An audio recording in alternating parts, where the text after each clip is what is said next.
സ്വർഗാവകാശികളാണെങ്കിൽ പിന്നീട് ആ റൂഹ് എങ്ങോട്ടാണ് പോകുന്നത്? അത് ഖബറിൽ തന്നെ ഉണ്ടാകുമോ, അതല്ല ആകാശലോകത്തേക്ക് വീണ്ടും പോകുമോ? വീണ്ടും ഉപരിലോകത്തേക്ക് പോവുകയും ആ ആത്മാവ് സ്വർഗലോകത്ത് പക്ഷികളുടെ ശരീരത്തിൽ പ്രവേശിപ്പിക്കപ്പെടുകയും ചെയ്യുമെന്ന് സ്വഹീഹായ ഹദീസുകളിൽ വന്നിരിക്കുന്നു. നബി സല്ലല്ലാഹു അലൈഹി വസല്ലം പറഞ്ഞിട്ടുണ്ട്, ഇന്നമാ നസമത്തുൽ മുഅ്മിനി ത്വായിറുൻ.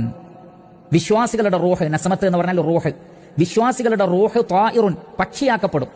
യഅ്ലുഖു ഫീ ശജരിൽ ജന്ന, സ്വർഗത്തിലെ മരങ്ങളിൽ നിന്ന് അത് ഭക്ഷിക്കുന്നുണ്ട്.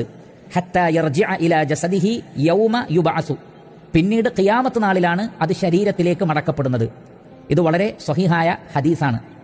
അപ്പോൾ ഖിയാമത്ത് നാൾ വരെ വിശ്വാസികളുടെ റൂഹ് സ്വർഗത്തിൽ പക്ഷികളുടെ രൂപത്തിലായിരിക്കും, അല്ലെങ്കിൽ പക്ഷികളുടെ ശരീരത്തിലായിരിക്കും.